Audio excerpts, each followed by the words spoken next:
Welcome back to the course, Understanding Our Political Economy. This is Lecture 4, What History Tells Us About Land Settlement. Political economists were students of history, and they applied their skills to the lessons of the history of land settlement. Henry George re-examined their findings and their description of history before making any generalizations regarding how we tended to behave and organize ourselves. Among the most prominent voices in their discipline stood Adam Smith, A.R. Jacques Turgot, David Ricardo, and John Stuart Mill. What then does history teach us about how we are organized? When groups stopped migrating and settled in one place, societal organization changed and became more formalized. Jericho, the world's first city, some 11,000 years ago in the Jordan River Valley, is pictured here. Permanent settlement required the introduction of laws allocating access to land, water, and other natural resources. Settlement required that societies distinguish between public or common and private property. The outcomes were determined by traditional decision-making processes and also by evolving power relations. With the appearance of hierarchy in societies came entrenched privileges to some, including the power to claim a portion of what others produced by working the land. Throughout North America, the, quote, first Americans living here, when Europeans arrived, were yet to establish permanent cities in the same way as the Aztec, Inca, and other peoples to the south. Theirs was generally a communitarian form of social organization, and they did not yet adopt the concept of individual land ownership. However, within a few generations of contact with Europeans, at least some leaders of the first American tribes, such as the Cherokee, adapted their cultural norms to accommodate the new reality with which they were faced. The Cherokee, the Iroquois, and other tribes located close to European American settlements began to construct permanent settlements, erect European-style houses, and cultivate the soil extensively. Thus, from the earliest period of permanent settlement, a fundamental need, access to nature, was denied to some, often the majority, in favor of a privileged minority. The historical record is remarkably detailed and clear. In one instance, that of the founding of the North American colony of Pennsylvania, the process was essentially peaceful. William Penn became, quote, absolute proprietor of the province of Pennsylvania, established as a refuge for the migration of English Quakers. During the 1670s and 1680s, Quakers, including Penn, also purchased from the British Crown most of the land settled as New Jersey. Penn was then one of the world's largest private landowners.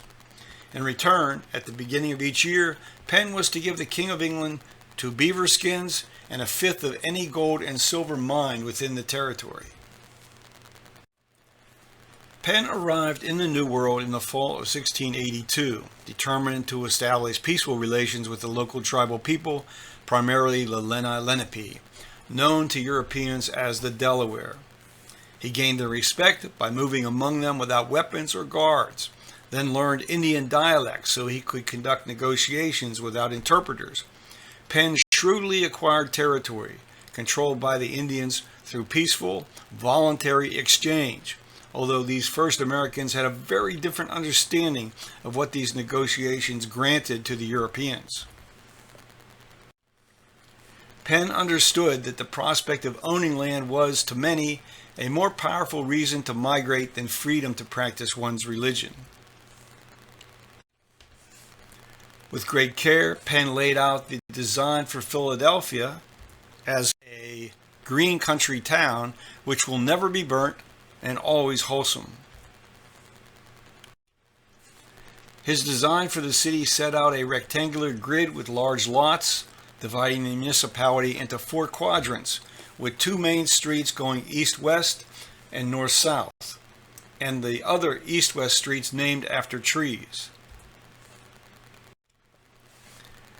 In his first frame of government, which Penn and initial land purchasers adopted on the 25th of April, 1682, Penn established the colony as a society open to previously unknown diversity. The document provided for secure private property, free enterprise, a free press, trial by jury, and religious toleration. When he lived in Philadelphia, William Penn lived in this house on 2nd Street between Chestnut and Walnut Streets. The slate roof house was demolished in 1867 to make way for the Commercial Exchange building, which shortly after burned down. The exchange was rebuilt and sold to the Keystone Telephone Company, who in turn sold it to its competitor Bell Telephone. In 1976, that building was torn down. Thus, the historic location went through a number of changes in land use over the centuries. For Pennsylvania, Penn adopted the headright system of land allotment, with each colonist granted 50 acres of farmland. He and his heirs sold and leased land to colonists, collecting ground rents. However, during his lifetime, he did not collect enough in rents to offset the cost of administration paid out of his personal assets. However, his descendants became very wealthy landowners who were exempt from taxation by the colony. Penn offered a pragmatic view of how public revenue raised from the land could pay for public goods and services without the need for taxes. He wrote, "If all men were so far tenants to the public that the superfluities of gain and expense were applied to the exigencies thereof, it would put an end to taxes." In modern terms, this meant that if land was held by the community and leased to individuals under competitive bidding, the amount of revenue raised would make taxes unnecessary. Penn was, in a very real sense, a visionary ahead of his time. During the early decades, when settlers arrived in the Philadelphia region, land was abundant and very affordable. The settlement of the vast North American coastal regions provided real opportunities for a better life for the sons and daughters of European farming families unable to further divide their land holdings. The question was how long this happy circumstance would continue. The fertile land within and around Philadelphia continued to attract newcomers, and farmers brought their produce to the city's main market area. After the end of the Civil War, the Dock Street section became the city's principal food market. Always with increased population came changing land uses and, generally, rising land rental values. Market forces capitalized these rents and selling prices wherever owners offered their land holdings for sale. As people come together to compete with one another for the best locations, whether for commerce in cities, for residence, or to grow agricultural crops, the demand for land increases. With minor exceptions, every parcel or tract of land eventually comes to have a rental value. That is, a value a potential user will give in exchange for access and control over the land. In this sense, land is said to yield a rent, determined by what advantages people see as associated with a given location over other locations. Looking at the development of the city of Philadelphia, we find that Penn's design for a green country town was soon overwhelmed by population increase and the changing highest best use for locations. Another dynamic was that more and more land was acquired not for development of homes or businesses, but purely for speculation. Land had almost from the beginning taken on the character of a commodity rather than an essential part of the commons to be shared by all in the community. As I have stated, population growth leads to changing land uses. Agricultural land is converted to business and residential use. Land parcels are divided and divided again to accommodate more buildings. With the appearance of steel girder construction and elevators, buildings rise ever higher. More reliable heating systems and air conditioning open up regions for high levels of economic activity year-round.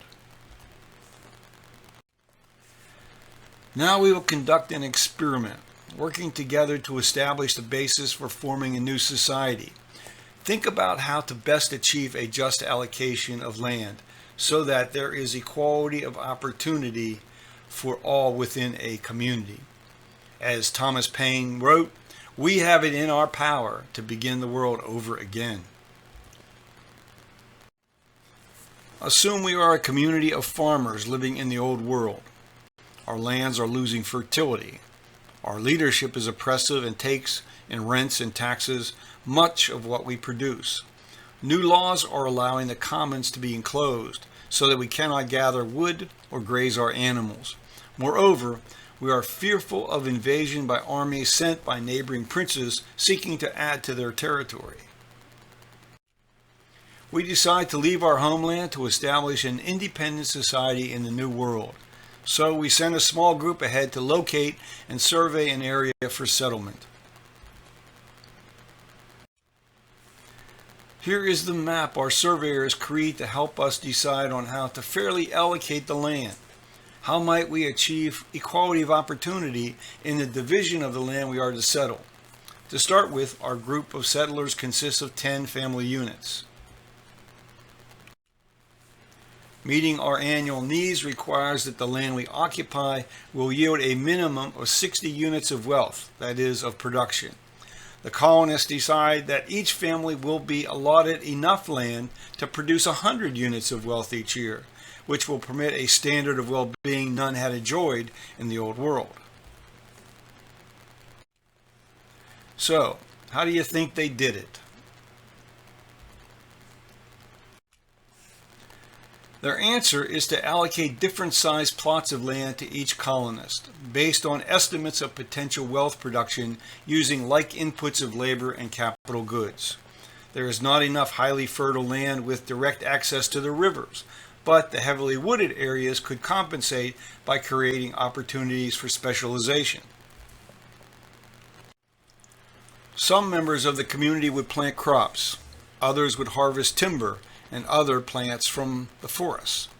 An equitable division of the land would set the stage for a more advanced system of wealth production stimulated by trade and commerce, at least for a time. The long-term outcome would depend on whether equality of opportunity could be maintained as the population of the community increased and as land uses began to change with the development of a town, with the depletion of soil fertility, the clearing of forests, the increased need for access to water, and the many other issues that arise with an increase in population density. What actually happened when Europeans arrived to settle in our hypothetical region? This rough map is actually the location where the city of Philadelphia was established. We might ask then, what happens to the initial equality of opportunity achieved in our ideal community? Political economy offers the answers in the form of certain natural laws of tendency that operate, yielding very predictable outcomes as land comes to have an increasing rental value over time. And on that note, we reach the end of Lecture 4.